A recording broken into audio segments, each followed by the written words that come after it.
ንጽዋዕካ እግዚአብሔር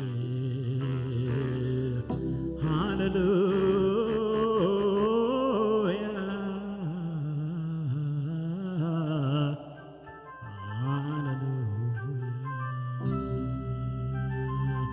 እግዚአብሔር ሰና ስለዘለኻ ነመስግነካ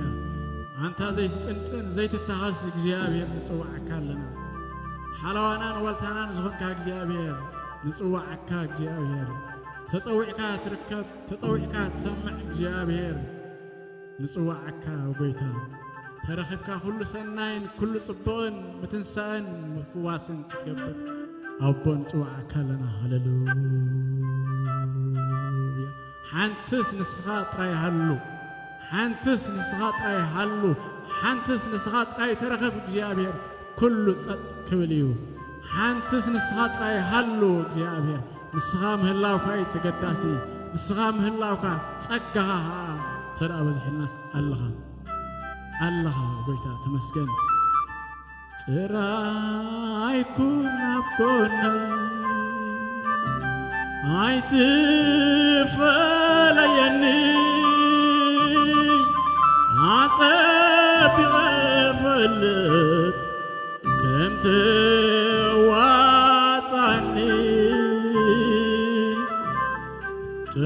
ጥራይኩን ኣብ ጎነይ ኣይትፈለየኒ ኣጸቢቐ ፈልጥ ከም ትዋጻኒ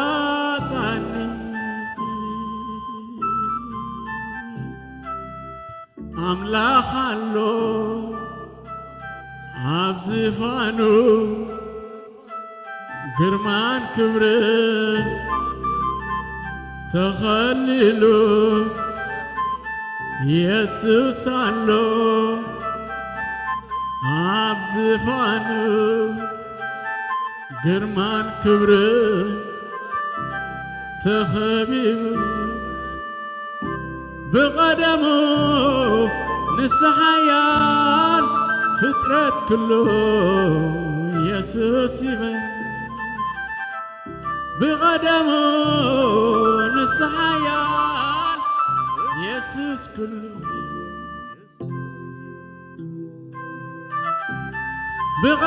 بقدمه نسحيان فطرت كله فقم يبن بقدمه نسحيان فطرت كله عملاق يبن هاللويا فطرت كله عملاق يبن فطرت كله عملاق يبن እግዚአብሔር ተመስገን ተመስገን ኢየሱስ ስለዘለኻ ተመስገን አቦ ተመስገን አንተ ኻሊ ኤልሻዳይ አምላክ ተመስገን ሃሌሉያ ጥራይ ሃሉ ንስኻ ሃሌሉያ ሃሌሉያ ሃሌሉያ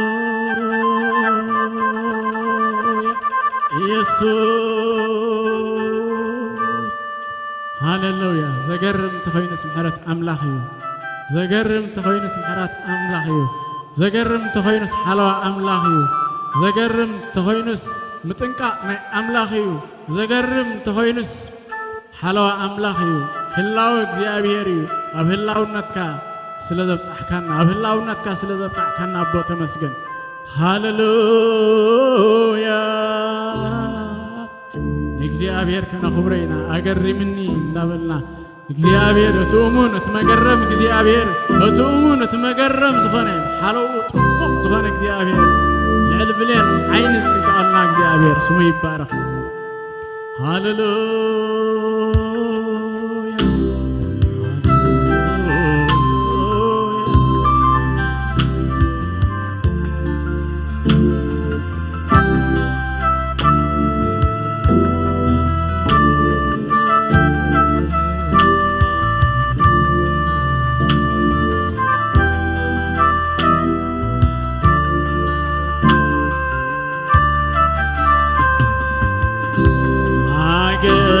من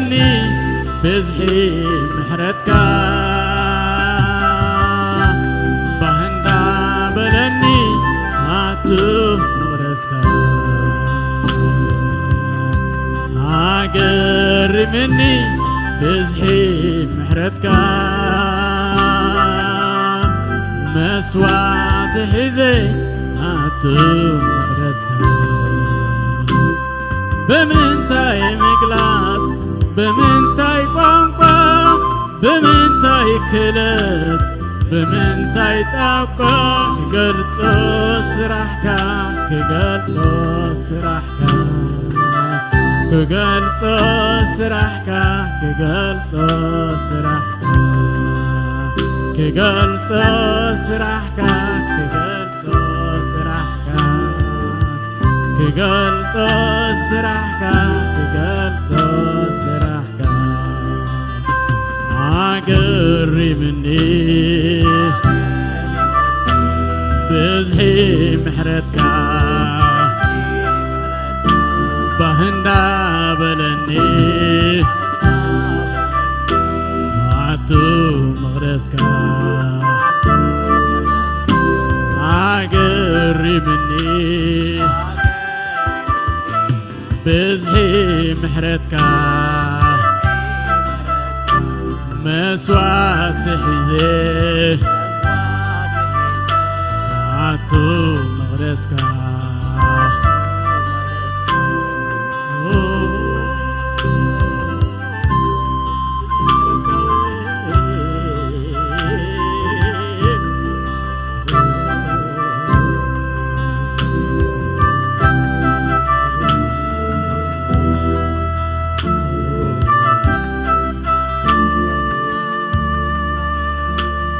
بزحي محرتك لمون عدل يبني كعتو مغرسك بزحي محرتك لمون عدل يبني كغرب نراخا يسوس يسوس يسوس يسوس يسوس يسوس يسوس يسوس نعيسي محرتك بزيح الليل إن أخوك كدميخا دويلي نعيسي محرتك بزيح الليل إن أخوك كدميخا دويلي نعيسي محرتك بزيح الليل إن أخوك كدميخا دويلي نعيسي محرتك بزيح الليل إنه بكني غادوي لي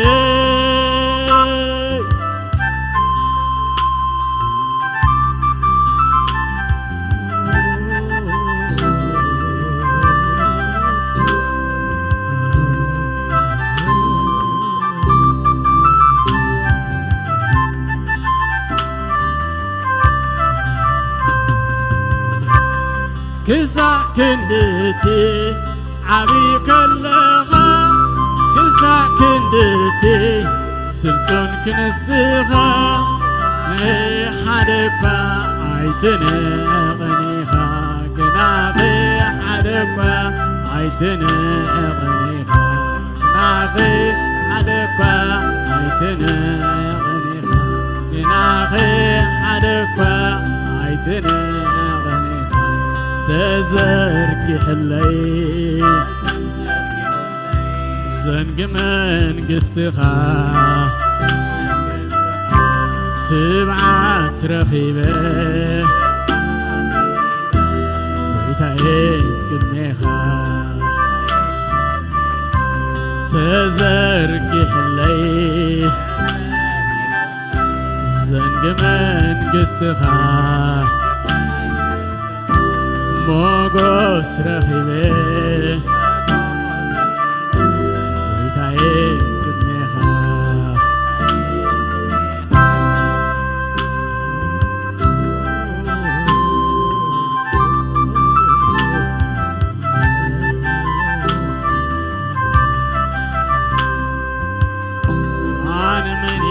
ጎይታዬ አነመኔ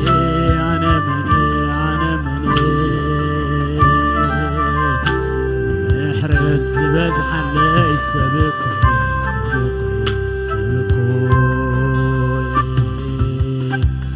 ርእሰይ ፈጣንዴ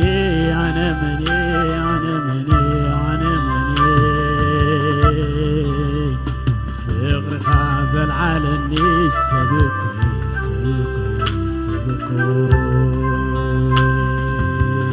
እንታይ ክብል እንታይ ክብል እንታይ ክብል እንታይ ክብል እንታይ ክብል እንታይ ክብል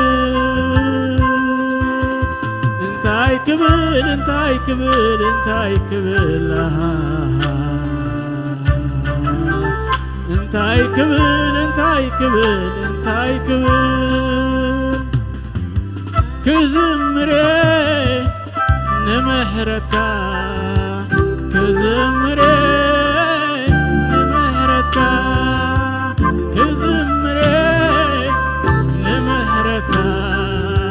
ክዝምሬ ንምሕረትካ ሎብስማ ክዝምር ንምሕረትካ ክዝምር ንምሕረትካ ክዝምሬ ንምሕረትካ ክዝምሬ ንምሕረትካ አነመኔ ጎይታዬ አነመኔ አነመኔ አነመኔ ምሕረት ዝበዝሓለይ ስብኮይ ስብኮይ ስብኮይ ርእሰይ ፈጣንዴ አነመኔ አነመኔ አነመኔ ፍቅርኻ ዘለዓለኒ ስብኮይ ስብኮይ ስብኮይ እንታይ ክብል እንታይ ክብል እንታይ ክብል እንታይ ክብል እንታይ ክብል እንታይ ክብል እንታይ ክብል እንታይ ክብል እንታይ ክብል እንታይ ክብል እንታይ ክብል ክዝምሬ ንምሕረትካ ክዝምሬ ንምሕረትካ ክዝምሬ ንምሕረትካ ክዝምሬ ንምሕረትካ ሎምስባ ክዝምር ንምሕረትካ ክዝምር ንምሕረትካ ክዝምሬ ንምሕረትካ ክዝምር ንምሕረትካ ክዝምሬ ንምሕረትካ ክዝምር ንምሕረትካ ክዝምሬ ንምሕረትካ ክዝምር ንምሕረትካ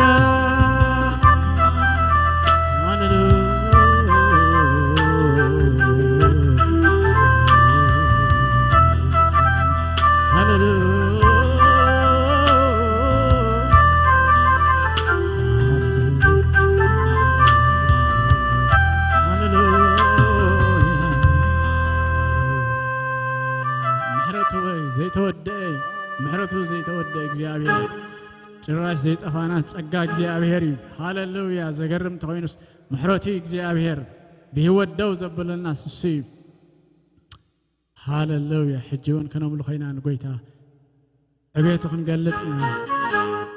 ኣብ ሰማይ ዓብይ ኣብ ምድሪ ዓብይ ንሱ በይኑ ስልጡን ኣምላኽ ጥንቲ መንበሪና እግዚአብሔር ንሱ በይኑ ብህወደው ዘብለናስ بايتا مدر خنرقصو زخالنا الناس نسيو تأملاخ زلالم منبرنا كبرو عبيتو خنوجنا هاللويا سمي يبارك እግዚአብሔር هاللويا بهوت بمحرت كنبر فقر እግዚአብሔር سمي يبارك ابزفان واشا حمل خويتو هاللويا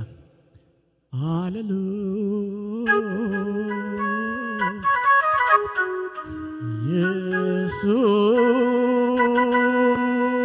يسوع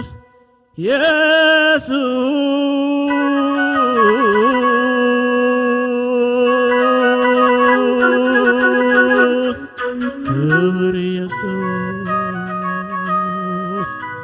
يسوع يسوع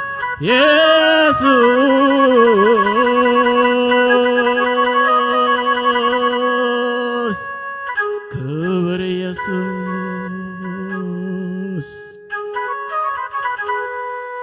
نلعن انت تمتكو سمايات قبر اتكايو مدر انت تمتكو مدر وين قبر اتكايا እግዚአብሔር እግዚአብሔር አቢ ኢየሱስ ኢየሱስ አቢ አምላኽ አምላኽ አቢ ኢየሱስ ኢየሱስ አቢ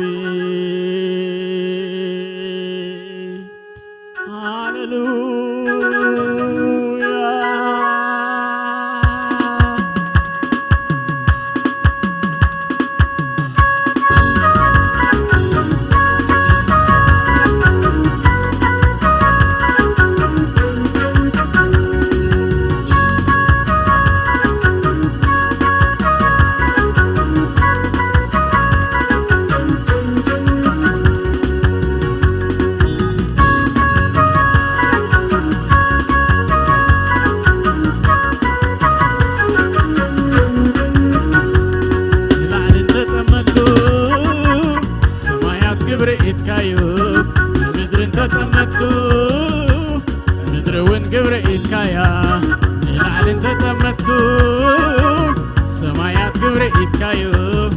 ምድርን ተጠመጥኩ ምድርን ግብረ ኢትካያ እግዚአብሔር እግዚአብሔር አቢ እግዚአብሔር እግዚአብሔር አቢ እግዚአብሔር እግዚአብሔር አቢ እግዚአብሔር እግዚአብሔር አቢ እግዚአብሔር እግዚአብሔር ኃያል እግዚአብሔር እግዚአብሔር ኃያል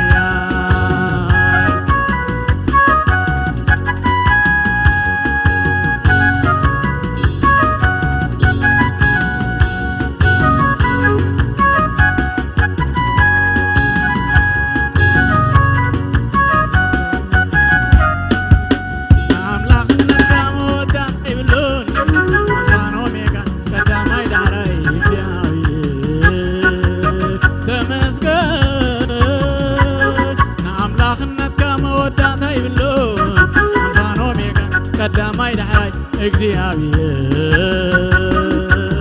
ተመስገን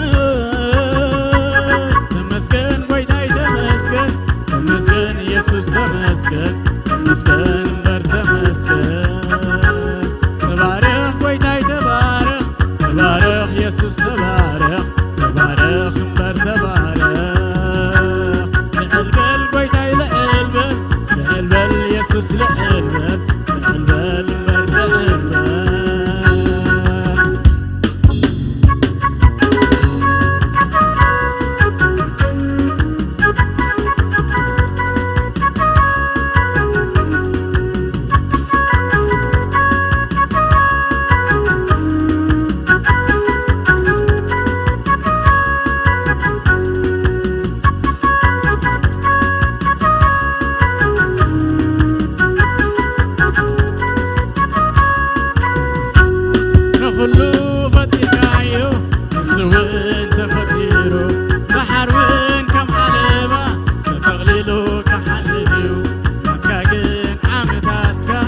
كتاي ودأنيو مكاجن عمتاتك كتاي ودأنيو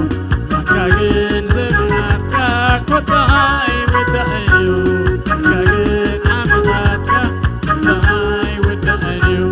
مكاجن عمتاتك كتاي ودأنيو مكاجن زمناتك كتاي ودأنيو نعملاخنتك مودات يبلون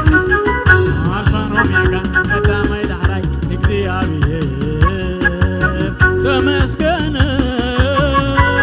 ተመስገን ጎይታይ ተመስገን ተመስገን ኢየሱስ ተመስገን ተመስገን ተመስገን ተባረክ ጎይታይ ተባረክ ተባረክ ኢየሱስ ተባረክ ተባረክ ተባረክ ለእልበል ጎይታይ ለእልበል ለእልበል ኢየሱስ ለእልበል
እግዚአብሔር ይመስገን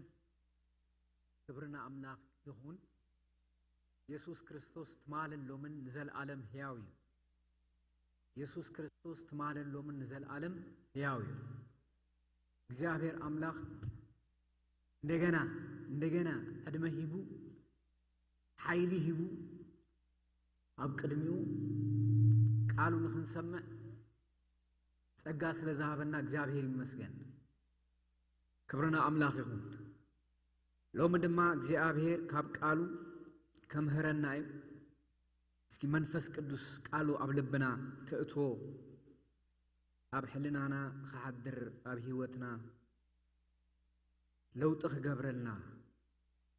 ህይወትና ከስተኻኽሎ ህይወትና ከቆርጾ እተና አምላክ ዝኾነ ነገር አብልብና ከአቶ ኦ እግዚአብሔር አምላክ ነመስግነካ ለና አብ ሰማይን አብ ምድርን ዝመስለካ የለን እስኻ ዘለዓለማውን ሕያውን ዝኾንካ አምላክ ካብ ዘለዓለም ንዘለዓለም ክበር ጸጋኻን መንፈስካን ኃይልኻን ኣብ ማእኸልና ብምልአት ስለዝመላለስ ነመስግነካ ለና ቅዱስ እግዚአብሔር ቃልካ ሕያው እሞ በሕያውነት ኣብ ልብና ቃልካ ክሰርሕ ንጽልይ ኣለና ቅዱስ እግዚአብሔር እቲ ካብ ህይወትና ክቁረጥ ዝግብኦ ቃልካ ክቆርጾ እቲ ክትከል ዝግብኦ ድማ ክተኽሎ ንጽልይ ኣለና ቅዱስ እግዚአብሔር እስኻ ሰናይ ኣምላኽካ ሞ ተመስገን ክብርን ውዳሰን ንዓኻ ይኹን ተሪፉ ዘሎ ግዜ ኩሉ ድማ ንዓኻ ሕሊፍና ንህበካ ኣለና በኢየሱስ ክርስቶስ ስም አሜን እግዚአብሔር ይመስገን ክብርና አምላክ ይሁን ሎሙን ካብ ካልአይ ጴጥሮስ ምዕራፍ 2 ጀሚርና ኢና ካብ ቁጥር 1 ክሳብ ቁጥር 9 ዘላ ክፍሊ ከነንብባ ኢና እግዚአብሔር ድማ ብኡ ገይሩ ክዛረበና እዩ ንህይወትና ዝኸውን ነገር እግዚአብሔር ይመስገን ግናኸ ነቢያት ሓሶት ድማ ኣብ ማእኸል እቲ ህዝቢ ተንስኦም ነበሩ ከምኡ ኸዓ ኣብ ማእኸልኩም መምሃራን ሓሶት ክትንስኡ እዮም ናብ ርእሶም ቁልጡፍ ጥፍኣት እናምጽኡ ድማ ክሳዕ ነቲ እተሻየጦም ጎይታ እኳ ክሕድዎ እዮም ንሳቶም ናይ ጥፍኣት ምፍልላይ ኣስሊኾም ከእቱ እዮም ብዙሓት ድማ ብርኽሰቶም ክስዕብዎም እዮም ብሰሮም እውን እታ መገዲ ሓቂ ክትጽረፍ እያ ብስስዐ ብዘረባ ጥበራ ገይሮም መናገዲ ክገብርዎም እዮም ፍርዶም ካብ ቀደም ኣይዓርፍን ጥፍኣቶም እውን ኣይድቅስን ኣምላኽ ግና ነቶም ሓጢኣት ዝገበሩ መላእኽቲ እኳ ናብ ገሃነም ደረበዮም በመቑሑት ጸልማት ተኣሲሮም ንፍርዲ ክሕለዉ ኣሕሊፉ ሃቦም እምበር ካብ ዘይናሓፎም ነታ ቀዳመይቲ ዓለም ድማ ካብ ዘይናሓፋስ ናብታ ናይ ሓጥኣን ዓለም ማይ ዓሂ ምስ ኣውረዳ ኸዓ ንኖህ ሰባኺ ጽድቂ ሳምናይ ርእሱ ሓለዎ ነቲ ደሓር ዝመፁ በደለኛታት መሰኪሕ ገይሩውን ንኸተማታት ሰዶምን ጎሞራ ሓሙኽስቲ ገይሩውን ንምግምጣል ፈረደን ነቲ ብኣበስኦም ብርኹስ ንብረቶምን ዝሳቐ ዝነበረ ሎጥ ጻድቕ ግና ኣድሓኖ ማለት እቲ ጻድቕ ኣብ ማእኸሎም ክነብር ከሎ ኣብ ጸጽባሕ በቲ ዝሪኦ ሰምዑ ዝነበረ ግብሪ ዓመጽኦም እታ ጻድቕ ነፍሱ ትሳቐ ነበረት እምበኣርከስ ጐይታ ነቶም በራሕቲ እግዚአብሔር ካብ ፈተና ኸውፅኦም ንገበርቲ ዓመፃ ግና እናቐጽዐ ንመዓልቲ ፍርዲ ክሕልዎም ይፍለጥ እዩ መጽሓፍ ቅዱስ ኣብዚ ክፍሊ እዚ ክንዛረብ ከለና ክርኢ ከለና ሐዋርያው ጴጥሮስ ኣብ ማእኸልኩም ናይ ሓሶት ነቢያት ተንስኦም ኣለዉ ኢሉ ዝነግሮም እንደገና ኣብ ማእኸልኩም ናይ ሓሶት መምሃራን ክትስኡ እዮም ዝተስኡ ኣለዉ እንደገና እንታይ ክብሉ እዮም ክትስኡ እዮም እንዳበለዩ ነታ ማሕበር ዝመኽራ ዘሎ ሐዋርያው ጴጥሮስ ኣብዚ ክፍሊ እዚ ክዛረብ ከሎ ዝተዛረቦ ክልተ ነገር እዩ እቲ ሓደ ስስዐ ጥበራ ገይሮም እዩ ዝብል ሎም ምሸት ናይ ሓሶት መምሃራን ናይ ሓሶት ነቢያትን ባህርያት ኢና ንርኢ ባህርያቶም እንታይ ይመስል أما حبر أملاخ نحاسو نبياتن نحاسو ممحانن كتخلو طباياتهم ባህሪያቶም እንታይ ዝመስል ከመይና ነለልዮም ዝብል መሰረታዊ ነገር ክርኢለና መጽሐፍ ቅዱስ ደጋጊሙ ዋላ አብሉይ ኪዳን ዋላ አዲስ ኪዳን ሐሰውቲ መማህራንን ሐሰውቲ ነቢያትን አማ አኸል እትዝቢ ትንስዮ ግን ንዓታቶም ከመይ ጌርና ኢና ንፈልዮ ከመይ ጌርና ኢና ነለልዮ እትነ አምላኽ ዝኾነን እትነ አምላኽ ዘይኮነስ ከመይ ኢና ነለልዮ ኢልና ክንሓትት ክንክእል ኣለና ጴጥሮስ ኣብዚ ቦታ ኣብዚ ክፍል እዚ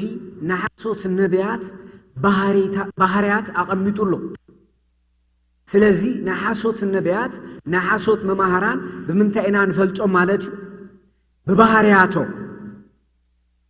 ካራክተር ኣለዎም ናይ ባዕሎም ዝኾነ መግለጽ ኣለዎም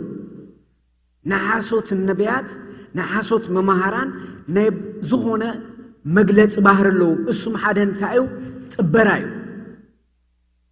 እቲ ጽበራ እንታይ ማለት እዩ ብዘስድዕ ዘረባ ንቶም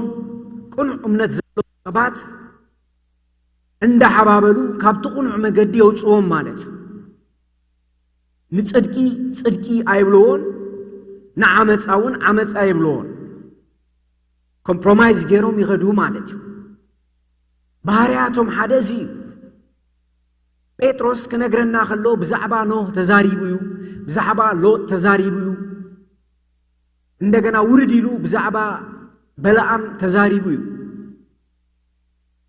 ኖህ ጻድቅ ሻምናይ ርእሱ አምላኽ ከመይ ከም ዘድሓኖ ጻድቅ ሎጥ ንኖህ አምላኽ ከመይ ከም ዘድሓኖ ኣብዚ ክፍል እዚ ምሳሌ ገይሩ አምጽኡልና ኣሎ ስለዚ እግዚአብሔር አምላኽ ሕብረቱ ምስ መን እዩ ማለት እዩ ምስ ጻድቃን እንደገና ንጽድቂ ዝስዕቡ ሰዓብቲ ጽድቂ ሕብረቱ ምሳታቶም እዩ ማለት እዩ ስለዚ እዚ ክጠቅሰልና ከሎ ብዛዕባ ኖህ ክጠቅስ ከሎ ብዛዕባ ሎጥ ክጠቅስ ከሎ ብዛዕባ ዝተፈላለዩ ክጠቅስ ከሎ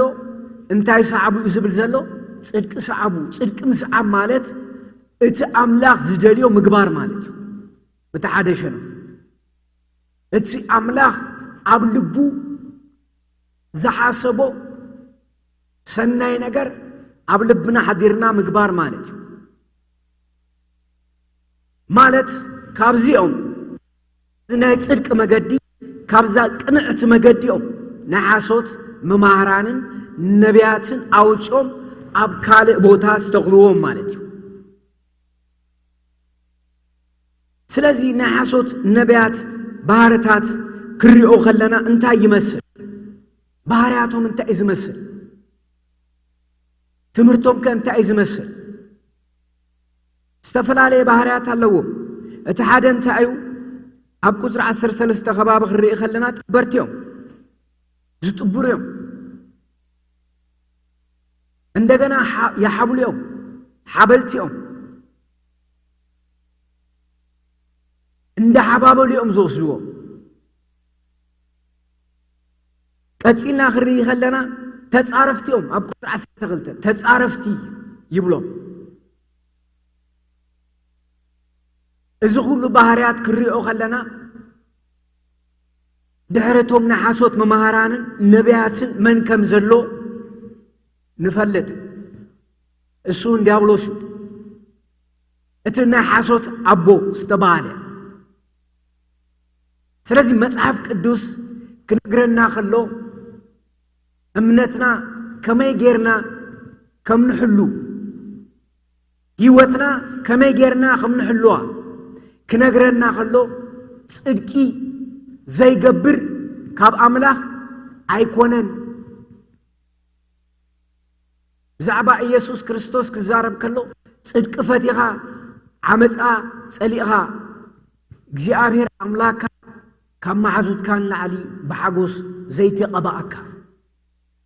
ጽድቂ ዘይፈቱ ወይ ናይ ጽድቂ ስብከት ዘይብሉ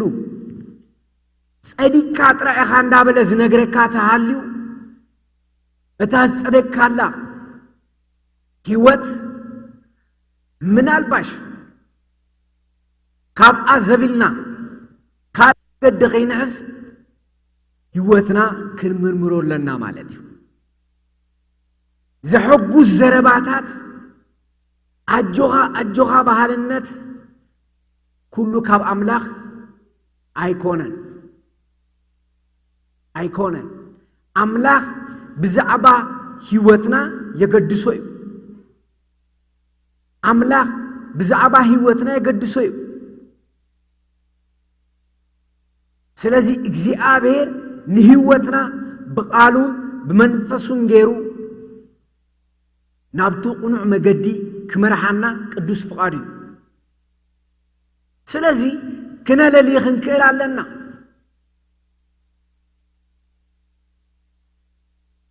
ኩልሻ ጽቡቕ ኣለኻ ዝብለካ ትምህርቲ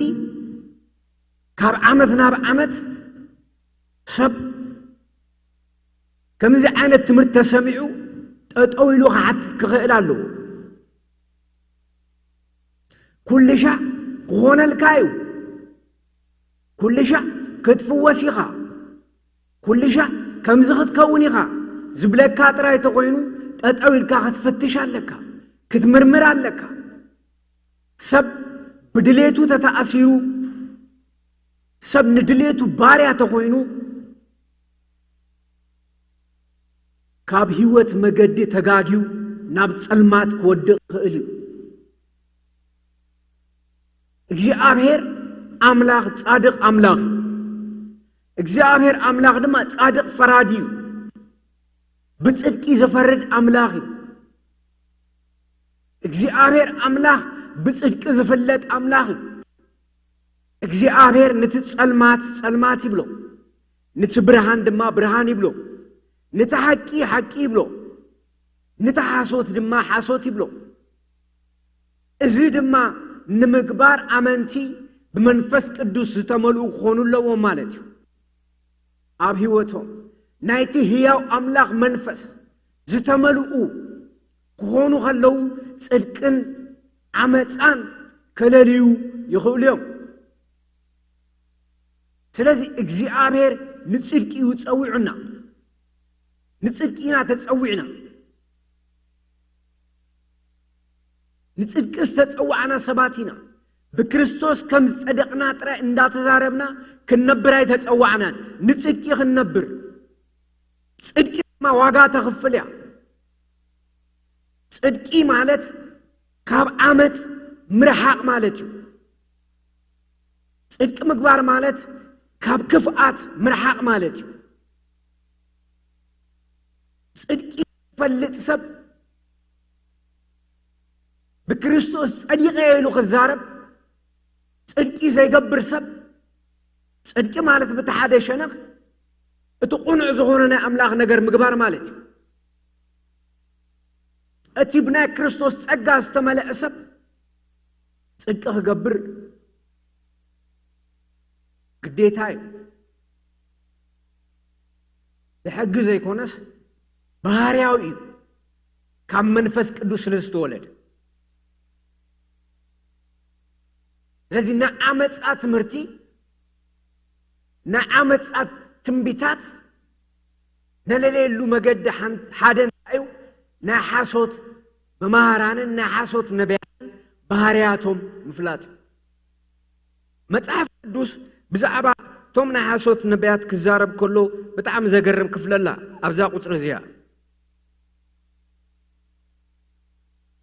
نمان يوم زحبلو أب قطر 14 50 يزار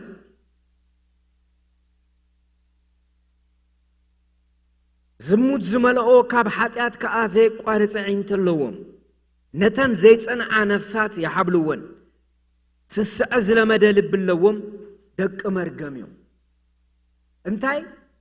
نحاسوت ممهرانن نحاسوت نبياتن نمان يوم سحبوه نتن زي تصنعا نفسات أبين زي تصنعا يلناق نحات كنكئل علنا أب كريستوس هيوت تصنعن زي نبرا أب كريستوس هيوت تصنعن زي نبرا نفسات كفيفهم يوسدوان مالتي سلازي أب أمنتنا كنتصنع علنا مالتي أب أمنت مصنع مالت دما أب تطعي زخونة ناي كريستنا أستمهرو مصنع مالتي أتي دوكترينال زخونة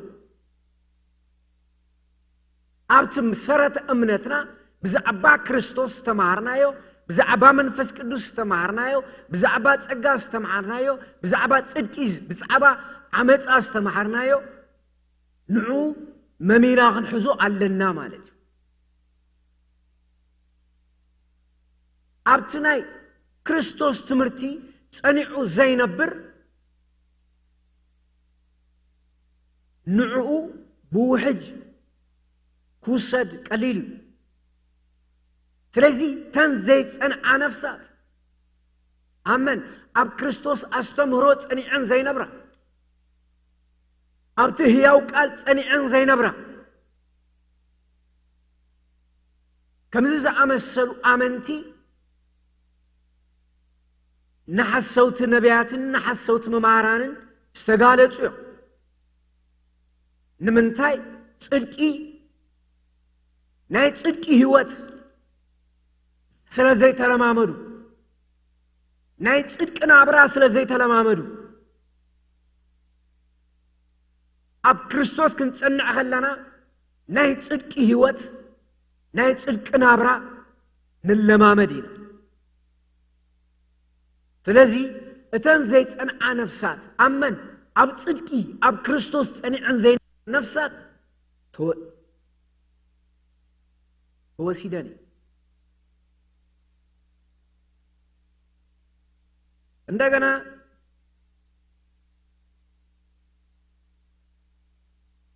نحسوتي نبياتن مماهرانن هذا بحر من تايو نحسوت تسفى مهر زي جبت እግዚአብሔር زي تزاربو አይከውነን ሰብ ዋላ ጽቡቅ ተሐለልካ ዋላ ጽቡቅ ተተመነልካ ዝሆውን ነገር የለም ንመንተ እግዚአብሔር አይበለን ከማሉ ይኮነን አይከውነን ስለዚህ እንተ አምዝ ገብሩ ናሐሶት ተስፋ ይብዎ ባህሪያቶም ናሐሶት ተስፋ زي ጭበት ተስፋ ካብቲ ነባራዊ ህይወት ካብቲ መሰረታው ናይ ክርስትና አስተምህሮ ካብቲ መሰረታው ናይ ክርስትና ህይወት ጉዕዞ ዘተዓናቅፍ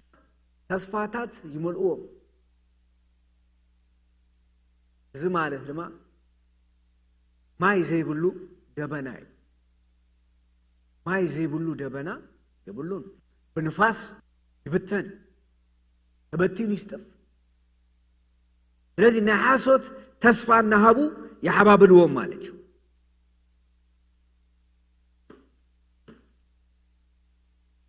أب كتري عسرت تشعت كاب عسر شمونت انتايبل كان توزخون زربات تعبيت النات زاربو بفتوات سقان برغساتن نتوم كابتوم مسعتات زنبرو أجي قرب زملتو يا حبابلو التسعر سب نتي سعرو باريا يخونو يمو نساتهم نرئسهم بارو التفقات كنسهم حراخت وطيقهم النابلو يتصفوه مالو تصفالو نبعالاتهم بارياو نعمت بارياو بعمت تغزيهم النابرو حرا كتوطيقهم النابلو يا حبابلوهم الساتهم كن تسعيرهم سعراتهم بعالم تسعيرهم بديابلوس تسعيرهم وديقومهم جن نتهم ስዕብዎም ሰዓብቶም ሓራ ክትወፁ ኢኹም ዘይ ክርስቶስ ሓርነት የለን ሓራ ዘውፅእ ኢየሱስ ክርስቶስ ጥራይ ካብ ኃጢአት ሓራ ዘውፅእ ክርስቶስ ካብ ዓመፃ ሓራ ዘውፅእ ክርስቶስ ካብ ሕማም ሓራ ዘውፅእ ክርስቶስ ብዘይ ክርስቶስ ሓርነት ዝህብ የለን ሓራ ዘውፅእ የለን ንሳቶም ናይ ጥፍኣት ባሮት ከለው እንደገና እንታይ ይብሉ ሓራ ክትወፁ ኢኹም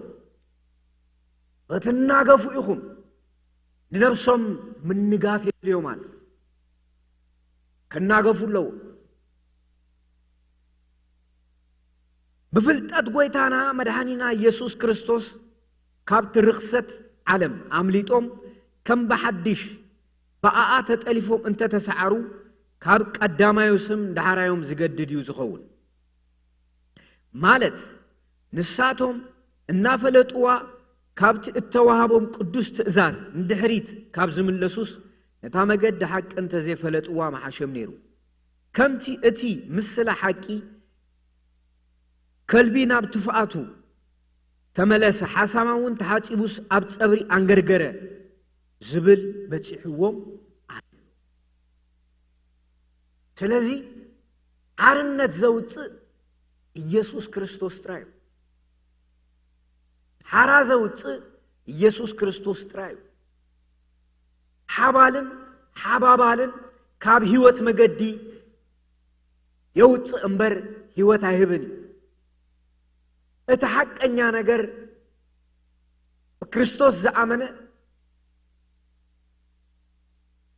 ናይ ክርስቶስ ህይወት ዝተቀበለ ምሳሌኡ ገይሩ ክመላለስ ዝግብኦ ክርስቶስ እዩ ኣብ ዕብራውያን 12 ናይ እምነትና ጀማርን ፈጻምን ሊቀ ካህንን ሐዋርያን ዝኾነ ኢየሱስ ክርስቶስ ተመልኪትና ኣብ ቅድሜና ዘሎ ህይወት ትዕግስትን ሰጉ ህይወት ብትዕግስቲኣ ትምራሕ ህይወት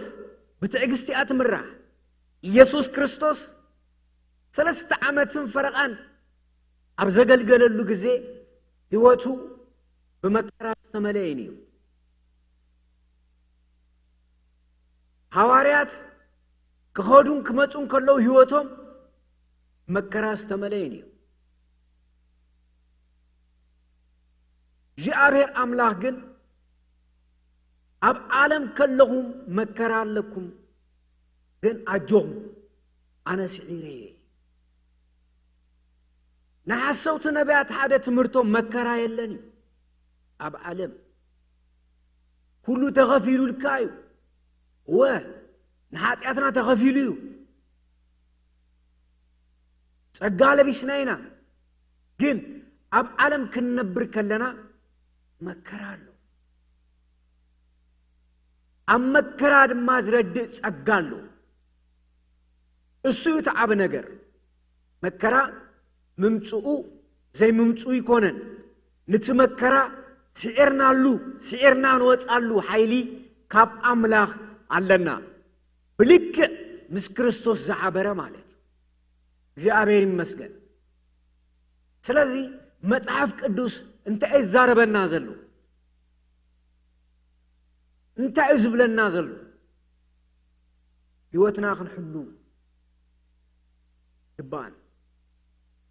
መጪው ዝኮርኮረና ሁሉ ንአምላኽ መልእኽቲ ከይመስለና እግዚአብሔር ይግስጽ እዩ እግዚአብሔር ይዛረብ እዩ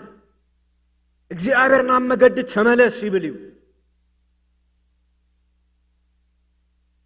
እግዚአብሔር አምላኽ ናብ ጽድቅ ጎዳና እተው ይዝብል ስለዚ እግዚአብሔር አምላኽ ክነስተብህል ኣብ ዘመን ዘለና አመንቲ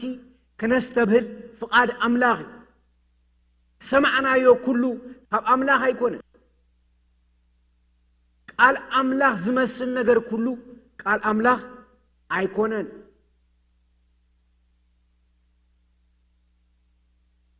ካልእ ናይዞም ሓሰውቲ ነቢያትን መማህራንን ተግባር እንታይ ዝብል ንሳቶም ናይ ጥፍኣት ምፍልላይ ኣስሊኾም ከእትው እዮም ሓደ ባህሪዮም እዚ ምፍልላይ ኣብ ማእኸል ማሕበር እንታይ ይገብሩ ምፍልላይ ይፈጥሩ ሓደ ባህሪያቶም እዚ ኣብ ሓንቲ ማሕበር በሓንቲ መሰረተ እምነት ትኸይድ ማሕበር ዝተፈላለዩ ኣስተምህሮታት የእትዉ ማለት እዩ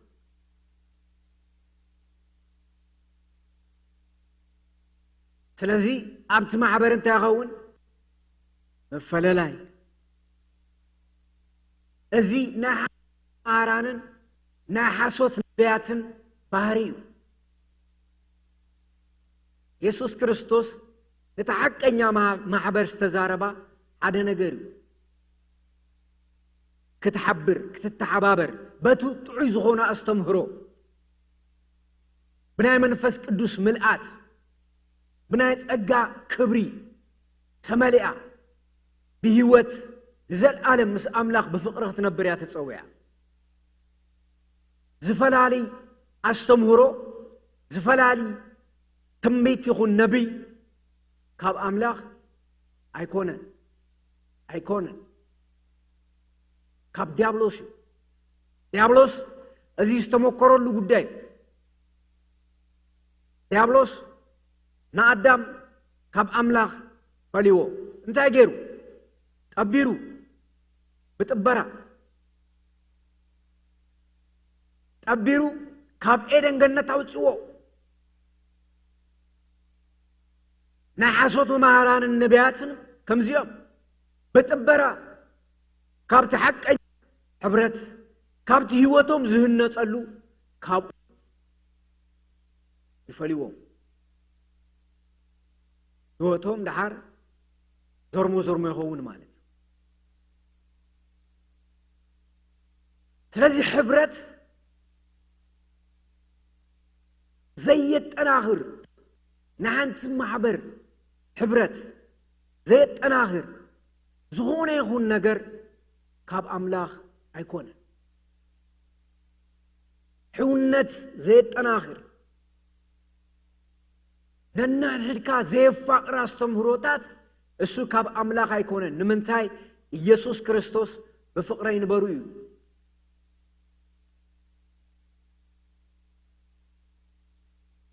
እሳኣት ኣስተምህሮ ካልእ የለን እሳኣት ኣስተምህሮ ብሕብረት ንኽነብር ብሕብረት ንጎይታ ክነምልኽ ኢና ተጸዊዕና ሓሶት ነቢያት መማህራንን ኣብ ማእኸል ህዝቢ ኣብ ማእኸል ማሕበር ክትስኡ ከለዉ እንታይ ዝፍጠር ማለት እዩ ናይ ጥፍኣት ምፍልላይ እዩ ዝብሎ መጽሓፍ ቅዱስ እንታይ ናይ ጥፍኣት ኣለዎ ኣብ ውሽጡ ምፍልላይ ጥራይ ኣይኮነን ናይ ጥፍኣት ካብ ህይወት ክጠፍኡ ይኽእሉ እዮም ኣመንቲ ስለዚ ናይ ሓሶት ነቢያት መማህራንን ባህሪ ክነለልዮ ኣለና ተጋጊኻ ዘይብለካ ኣጆኻ ኢትስ ኦኬ ኢሉ ጠፍጢፉ ዝሰደካ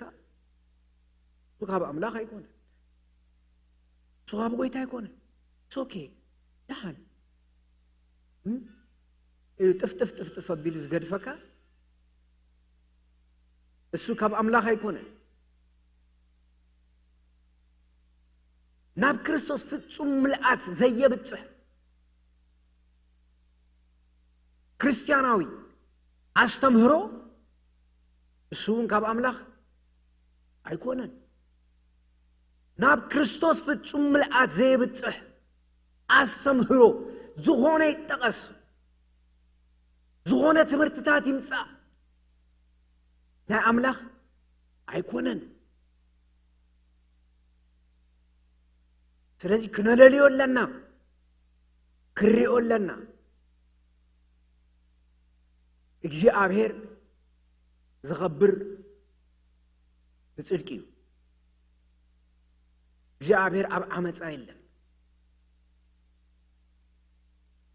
እግዚአብሔር ኣብ ዓመፅ የለን ስለዚ ሓሰውቲ ነቢያትን መማህራንን ኣብ ማሕበር ከመይ ጌርና ንልልዮም ባህርያቶም ከእንታይ ይመስል እዚ ክንሕዞ ኣለና ናይ ግድን ስፔሻል ዝኾነ ሬቨሌሽን ኣየድልየና መጽሓፍ ቅዱስ ነጊሩና እዩ ስለዚ ኣብ ልብና ኣብ ህይወትና ኣብ ዘበና እግዚአብሔር ኣምላኽ ዘና ህይወት ክንሕልዎ ፍቃድ ኣምላኽ እግዚአብሔር ይመስገን ስለዚ ህይወትና ንሓልዋ ካብቲ ንሰምዖን ካብቲ ንሪኦን እንዳተሓለና ህይወትና ክንሕልዋ ኣለና ህይወት ናይ ዘለዓለም እያ ህይወት ናይ ጽድቂ ህይወት ኢና ትጸውዕና ጻድቕ ሎጥ ነፍሱ እንዳጨነቀ እዩ ነፍሱ ትጭነቕ ነይራ ኣብ ሰዶምን ጎሞራን አዳማን ሲባይን ዝበሃላ ከተማታት ብሙሉአን ዝተበላሸዋ እየን ነይረ ሎጥ ግን ብጽድቂ ይነብር ነይሩ ናይ ጽድቂ ህይወት ይነብር ነይሩ ናይ ጽድቂ ናብራ ይነብር ነይሩ ናይ ጽድቂ ህይወት ኣብ ቅድመ ኣምላኽ ሞገስ ኣለዎ እግዚአብሔር ካብ ጥፍኣት ዘድሕኑ ሰብ እንታይ ዓይነት ሰብ እግዚአብሔር ካብ ጥፍኣት ዘድሕኑ ሰብ እንታይ ዓይነት ሰብ ብዙሕ ሰብ ይጽልዩ ምሽ ይጽልዩ እግዚአብሔር ኣውጻኒ እግዚአብሔር ከም ዝግበረለይ እግዚአብሔር ኣምላኽ ናብ ጽድቂ ክንመለስ ኣለና እግዚአብሔር ጸሎት ሰሚዑ ንሰባት ካብ ሓዊ መንጥሉ ዘውጾም ብዝቃል እዚ እዩ እምበኣርከስ ጎይታ ነቶም ፈራሕቲ እግዚአብሔር ካብ ፈተና ከውጾም ንገበርቲ ዓመፃ ግና እናቐፅዐ ንመዓልቲ ፍርዲ ክሕልዎም ይፍለጥ ፈራሕቲ እግዚአብሔር ፈሪሃ እግዚአብሔር ዘይብሎም ፈሪሃ እግዚአብሔር ዘይብሎም ኣብ ቅድመ ኣምላኽ ጸሎቶም ኣይሰማዕን ሎጥ እግዚአብሔር ከይዱ ካብታ ዝጠስጠሰት ዝመሽመሸት ብዓመፃ ዝጠልቀት ንዕኡ ኣውፅዎ እግዚአብሔር ብዛዕባ ሓደ ሰብ ይገዶ እዩ እግዚአብሔር ንጻድቃን ንቅዱሳን ንዑ ንዝደልዩ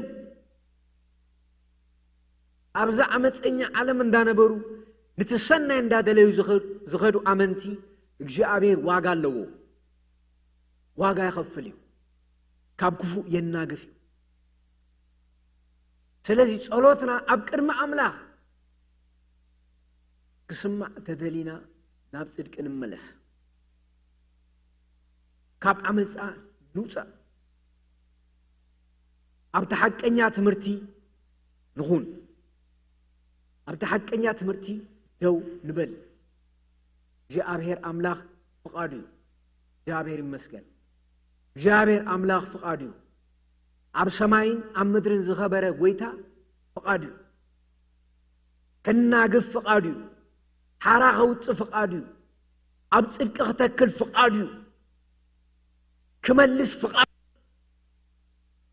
እዚ ፍቃድ ኣምላኽ እዩ ተመሊስና ብህይወት ክንነብር ኣብ ሕዝቅኤል ከምኡ ኢሉ ተመሊስኩም ብህይወት ንበሩ ተመሊስኩም ብህይወት ንበሩ ኢሉ ብህይወት ንኽንነብር ንኽንበዝሕ ናብ ኣምላኽ ክንምለስ ኣለና ናብቲ ሓቀኛ ኣስተምህሮ ናብቲ ጽድቂ ዘለዎ ቅንዕና ዘለዎ ህይወት ዘለዎ ሰላም ዘለዎ ዕረፍቲ ዘለዎ ህይወት ናብኡ ክንምለስ ኣለና እግዚአብሔር ፍቃዱ እዩ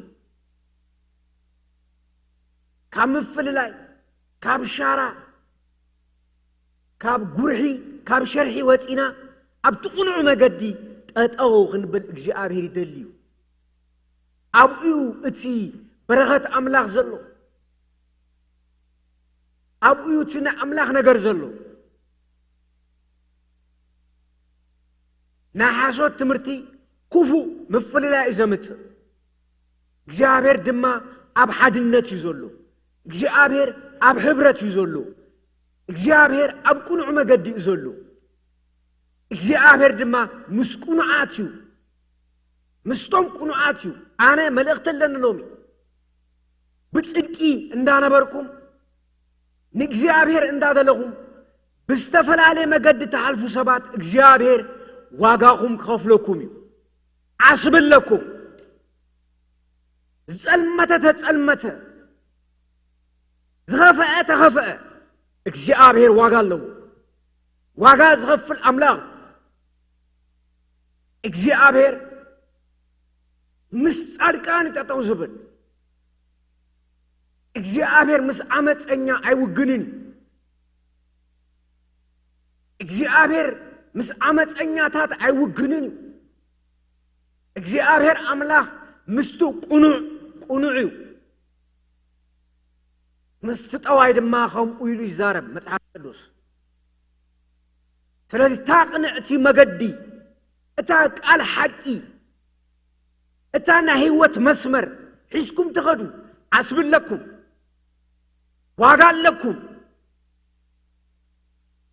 ዋጋ ኣለኩም ኖህ እግዚአብሔር ምስ ተዛረቦ ነታ መርከብ ይሰርሕ ነይሩ ካብ እግዚአብሔር ይሰሚዑ ካብ ሰብ ኣይኮነን ይቕልድሉ ነይሩ እቲ ዓመፀኛ ዓለም ግን ድላ ይገብር ነይሩ ኖህ ግን እቲ ኣምላኽ ዝበሎ እቲ ኣምላኽ ዝኣዘዞ እቲ ኣምላኽ ኣብ ልቡ ዘቐመጦ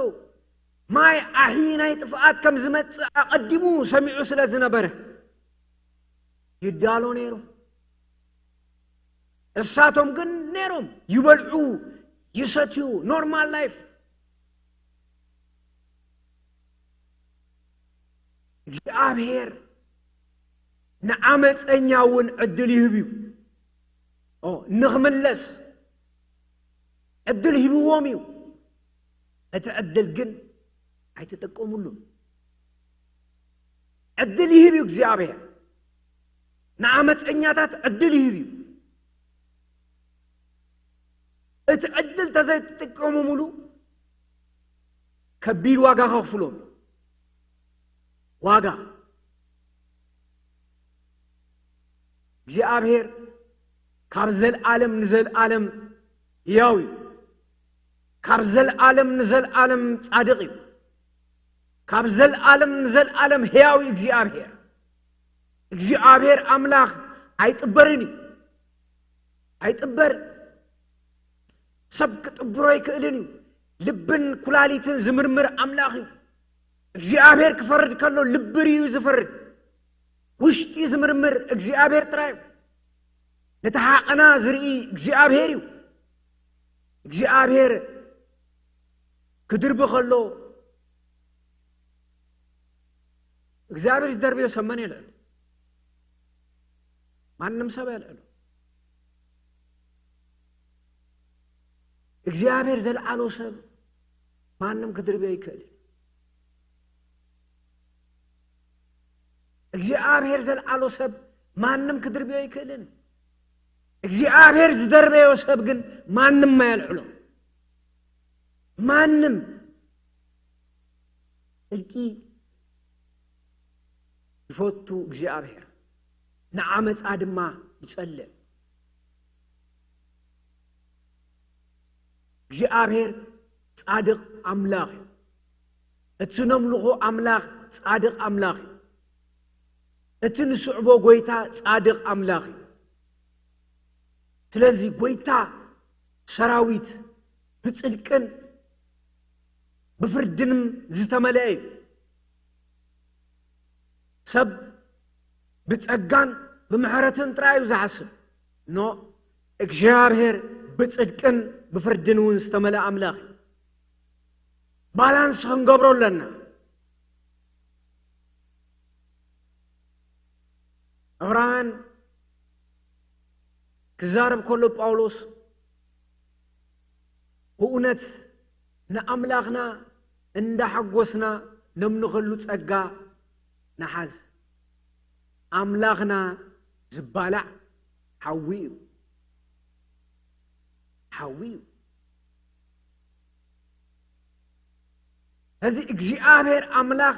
ጻድቕ እዩ ናብታ ሐቀኛ ህይወት ናብታ ሐቀኛ ትምህርቲ ናብታ ሐቀኛ نا እግዚአብሔር በረኸት ንኽንኣቱ ክንምለስ ኣለና ናብታ ሐቀኛ መስመር እግዚአብሔር አቡኡ ይሶል ኣብታ ሐቀኛ መስመር ኣሎ እግዚአብሔር አቡኡ ይጠጠው ይሉ ዝጽበየና ስለዚህ ክንምለስ ኣለና ናይ ሓሶት ነቢያት ክትምለሱለኩ نحاسوت مماهران كتملسوا لكم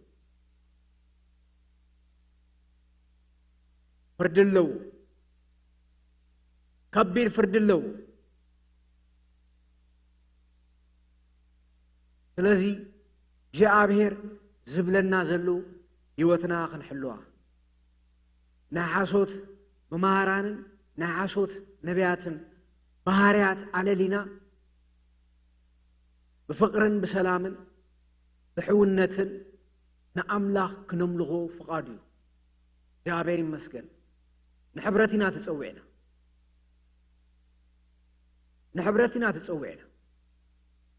صوعنا نحبرتنا تتصوعنا عبيرنا نأملاخ كنملغ عبيرنا فقاد أملاخ نخنقبرنا تتصوعنا ازيو أوعيتنا كابتن مسرتاوي زغونه فلاسي زلو አታሐሳስባ ዋጋ ይብሉ የጥፊ አይጠቅምን እግዚአብሔር እትዝገብሮ ዝደሌ አብ ህይወትና ማንንም አይክልክሎን ማንንም ሰብ ولا ديابلوس تتقبل يكئلين نحن عقل نابت حقنا نجر نمسال عبت حقنا نجر تتوتيلنا جاء بهير بركته خنجرب وخنجرب عبت حقنا مسمر تتوتيلنا جابر بركته خنجرب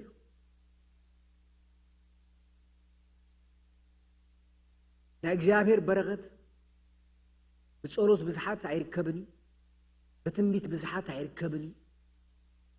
عبت حقنا مسمر تتوتيلنا تفسسوا جاء بهير مسجد أبستفلا لي ريستوران تخيدكم سينسر نايد محصب الله إتكاخ تتسقع خلا مت ملسا خلا تخيد أبو مالد بتغكل مس أملاخ تتراخبنا تبرخت كفسسيو جاء بهير مسجد مسؤو بهوت رمان زل عالم كنبرينا يسوس كريستوس تمال اللو من نزل عالم هياويو ስለዚህ ናሐሰውት ነቢያት ባህሪያት እንታይ ዝመስል መማህራንን ነቢያትን ሓደ ጠበርቲኦም ሓበልቲኦም ተጻረፍቲኦም ራብዓይ ድማ እቲ ሓምሻይ ዝተሰዓሩ እዮም ስዑራት እትምኒት ስጋ ተሳዒሮም ዝወደቑ እዮም ዝተሰዓረ ድማ ንትሰዓሮ ይዘገልግል ስሌቭ ዝኸውን ማለት እዩ ባሪያ نحاتيات باريا خوينهم عراقت وجههم يبلوهم قتلنا النريا قص 14 نزيت صنعا نفسات يحبلو حبلتيو شابعي نحاسوت تسفى اندحبو يا حبابلو نحاسوت تسفى نحاسوت تسفى نحاسوت تسفى مالتكو እግዚአብሔር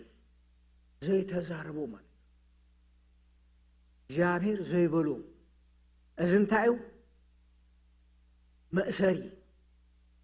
مأسري نحاسوت تسفى اندحبو حبابلو حراخت وچوهم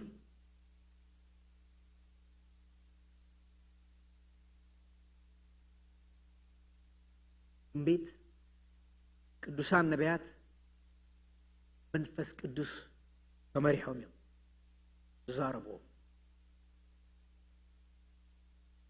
ቅዱሳን ነቢያት መጽሐፍ ቅዱስ ከም ይዝብሎ ቅዱሳን ነቢያት ይዝብሎ ተቀደሱ ማለት ንአምላኽ ዝተፈለዩ በተቀዱስ መንፈስ ተመሉ ሳቶም ድማ ንሕብረትን ንፍቅርን ንሕውነትን ይሰርሑ እቶም መሃራን ከሙ መንፈስ ቅዱስ ተቀደሱ ንሕብረትን ንሕውነትን ንፍቅርን ይሰርሑ ዝፈላል ዘበለ ሁሉ ካመኒ ካብ ዲያብሎስ ስለዚህ ሓበልቲ ጠበርቲ ተጻረፍቲ نحاسوت تسفى زهبو كاب أملاخ أيكون جابير مسكن جابير سنايو ويتا زامشت زيا أمرونا خنقحو كنقا قحيو عندنا اتنا حاسوت نايت المات سراح كله كتسرقيو جابير مسكن أب كله عالم كتسرقيو كودغ زفك بلي እግዚአብሔር ኢሉ ዘርጊሑ ክሰባብሮ እግዚአብሔር ይመስገን እተሐቀኛ ዝሆነ ነገር አምላክ ከፍስሰልናይ እትጽሩይ ዝሆነ ነገር አምላክ ከፍስሰልናይ እግዚአብሔር ይመስገን ክብረና አምላክ ይሁን አብ ቤተ ክርስቲያን ታሪክ ቅድሚ አምላክ ክሰርሕ ምምጹ አቀድሞም ዝላዓሉ ብዙሕ ነገራት አሉ ብዙሕ ነገራት ዋላ ክርስቶስ ቅድሚ ምምጹ አደ ሰለስተ ዝሆኑ አነ ክርስቶስ የለው መጽኦም ነሮም አብ ይሁዳ ሓራኽ ውጹ እስራኤል ንሕናይና ሓራኑ ውጾ ንሕናይና ንናግፎ ንሕናይና ገነ እንታይ ኢሎም ተበቲኖም እሳቶም እውን ጠፊኦም ድሓር ግን ኢየሱስ ሃሌሉያ ኢየሱስ ክርስቶስ ግን ድምፂ ኸየስምዕ ኣብ ደንበ ተወሊዱ ሰላም ናይ ሰላም ንጉስ ሃሌሉያ ናይ ሰላም ንጉስ ፍለጡ ንኸይበለ አዋጅ ከየወጀ ጲላጦስ ከይበለ ሄሮዶስ ከይበለ ትንቢተ ኢሳይያስ ምዕራፍ 61 ጠቂሱ ተገለጸ ኢየሱስ ሃሌሉያ ኢየሱስ ክርስቶስ ተማለሎ ምን ዘለዓለም ሕያው እዩ እዚ ሁሉ ሕቡብላታት ምስ ሓለፈ ኢድ አምላኽ ብምልአት ክትፈስስያ ኢየሱስ ጎይታ እዩ ኢየሱስ ክርስቶስ ክመጽእ ከሎ ኢየሱስ ክርስቶስ ብኽብርን ብመንፈስ ቅዱስ ምልአትን ክመላለስ ከሎ ሽዑ ዘረባ አየድልን ባዕሎም ማእኸልና ሓሊፉ ክሰርሕ እዩ ብዙሕ ዘረባታት አየድልን እዩ ብፍሪኡ ዝግለጽ بخبري إزغلت هاليلويا شعو كتعيلن من عملاغي ويتايو سلازي حجون إيد عملاغ من فس قدوس حيلن كبرن كتفسس يعني كتمتسع سمايات بمنفسو ختصريو حيلت المات كفرارسيو كبرن عملاغ يهون ኢየሱስ ክርስቶስ ተማለሎ ምን ዘለዓለም ሕያው እዩ ንአምላኽ ብጽድቅ ትጽበዩ ዘለኹ እግዚአብሔር ናብ ቤትኩም ከአቱ እዩ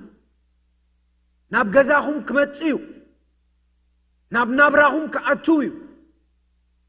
እግዚአብሔር ኣብቲ ጽበይዎ ዘበለ ክመጽዩ ኣይስሕተኩምን ኣይስሕትንዩ ብፍጹም ሃሌሉያ ኣይስሕትንዩ እግዚአብሔር ደቀ መዛሙርት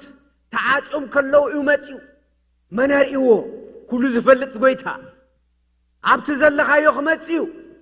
ብዘለዓለማዊ ፍልጠቱ ክረኽበኪዩ እግዚአብሔር ይመስገን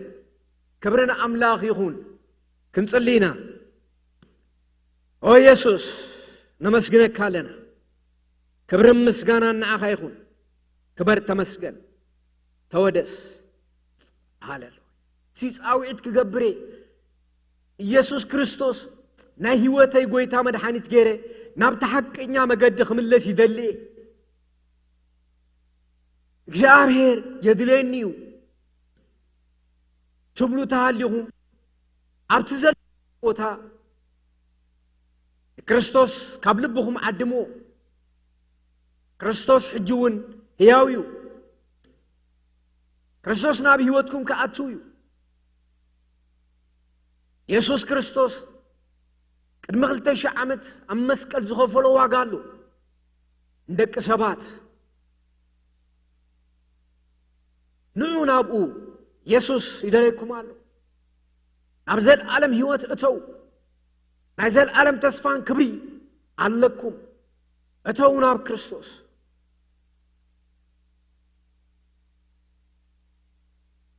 ኣመንቲ ዝኾንኩም ህይወተይ ብዝተፈላለየ መገዲ እንድሕሪት ተመሊሴ ካብቲ ሓቀኛ ህይወት ዘቢለ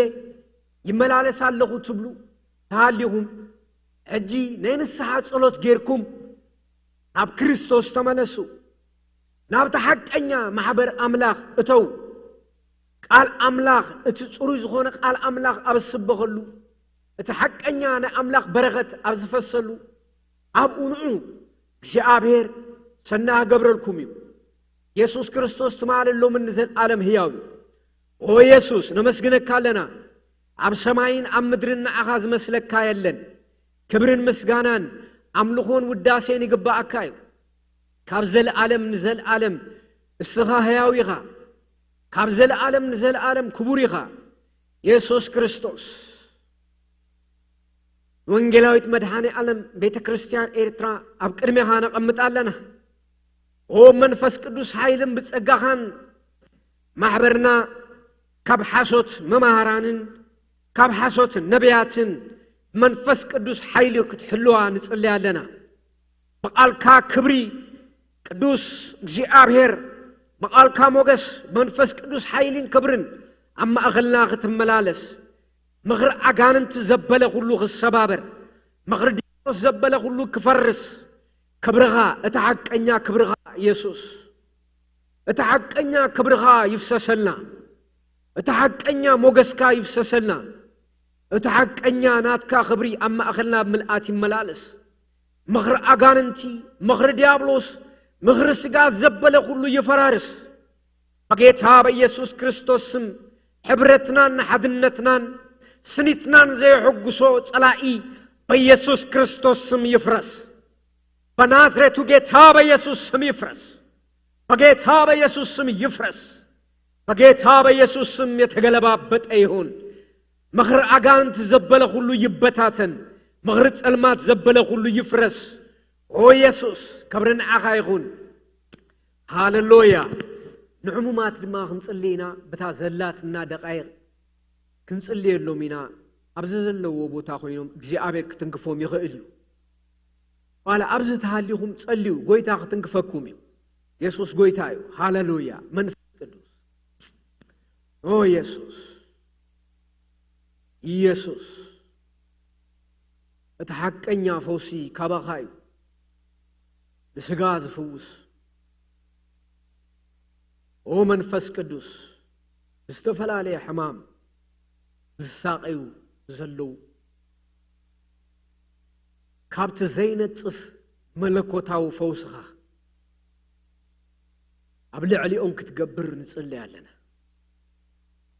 ኣብ ሆስፒታላት ዝደቀሱ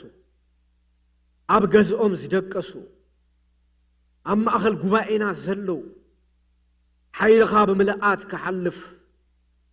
ወመንፈስ ቅዱስ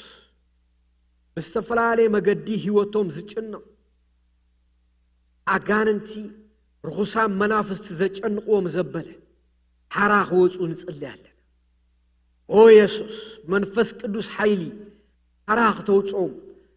ኣብ ዘለዎ ኢድካ ክትንክፎም ንጽልይ ኣለና ኦ ኢየሱስ ምኽሪ ኣጋንንቲ ዘበለ ይፍረስ ሕማም ዘበለ ኩሉ ይሰባበር ዝኾነ ይኹን ሕማም ኣብ ስግኦም ዝተቐመጠ በኢየሱስ ክርስቶስ ስምና መንፈስ ዝተለዓለ ይኹን ካብ ልዕሊኦም ይተስዕ ኣብ ህይወቶም ናይ ፈውሲ ብርሃን ይብራህ ኣብ ስግኦም ናይ ፈውሲ ብርሃን ይብራህ ጸልማት ዘበለ ይተንስዕ ምኽሪ ኣጋንንቲ ይሰባበር ሕማም ኣጋንንቲ ይሰባበር ክፉእ መናፍስቲ ይሰባበር ኣብ ስግኦም ዝተቐመጠ ዘበለ ሕማም ኩሉ በኢየሱስ ክርስቶስ ስም ይሰባበር ምኽሪ ኣጋንንቲ ዘበለ ይፍረስ ምኽሪ ዲያብሎስ ዘበለ ይውደቕ ምኽሪ ጸልማት ዘበለ ይሰባበር በጌታ በኢየሱስ ክርስቶስ ስም የፈውስ እሳት ይለፍ ናይ ፈውስ ሓዊ ይሕለፍ ኣብ ገዝኦም ይሕለፍ ኣብ ህይወቶም ይሕለፍ ኣብ ሆስፒታላት ይሕለፍ ኦ ኢየሱስ ፈዋሲ ንስኻ ኢኻ ትፍውስ ንስኻ ኢኻ ዓጻጽምቲ ትፍውስ ንስኻ ኢኻ ውሽጢ ኣካላት ትፍውስ ንስኻ ኢኻ ኦ ኢየሱስ ማእሰርቲ ትፈትሕ ንስኻ ኢኻ ተመስግነካ ኣለና ስለ ዝገበርካዮ ተመስገን ክብርን ምስጋናን ንዓኻ ይኹን በትኽቡር ወድኻ በኢየሱስ ክርስቶስ ስም